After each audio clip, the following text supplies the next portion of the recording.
আপনি কি জানেন বাংলাদেশে শুধু পার্ক আর অ্যামিউজমেন্ট ইন্ডাস্ট্রি থেকে প্রতি বছরে প্রায় 5,000 কোটি টাকা আয় হয়? হ্যাঁ, আপনি ঠিক শুনেছেন। চলুন তাহলে ছোট করে এই ইন্ডাস্ট্রি নিয়ে একটু জেনে আসি।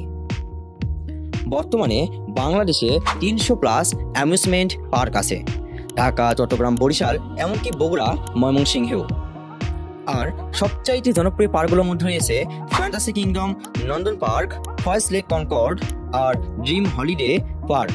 গত 20 বছরে এই ইন্ডাস্ট্রিতে 12,000 কোটি টাকার বেশি ইনভেস্টমেন্ট হয়েছে, আর এখানে কাজ করছে প্রায় 6 লাখ মানুষ।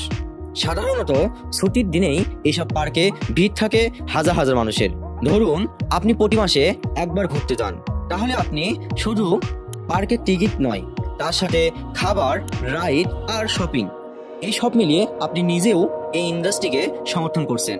এমনকি বছরে প্রায় 6 কোটি ভিজিটর আসে এই পার্কগুলোতে, যার মধ্যে 50,000-এরও বেশি বিদেশি টুরিস্টও আসে। তবে করোনার সময় এই ইন্ডাস্ট্রিতে 10,000 কোটি টাকা লস হয়েছে। কিন্তু মজার ব্যাপার হলো, এই ইন্ডাস্ট্রির এখনো অনেক সম্ভাবনা আছে। যদি সঠিকভাবে ব্যবস্থাপনা করা হয় তবে এটি সম্ভব। তাহলে এখন আপনি বলুন, এই পার্কগুলো কি শুধুই আমাদের আনন্দ দিচ্ছে, নাকি দেশের অর্থনীতিতেও বড় ভূমিকা রাখছে? কমেন্টে জানান আপনার মতামত। ভিডিও ভালো লাগলে লাইক, শেয়ার এবং সাবস্ক্রাইব করতে ভুলবেন না। দেখা হচ্ছে নেক্সট কোনো এক ভিডিওতে। আল্লাহ হাফেজ।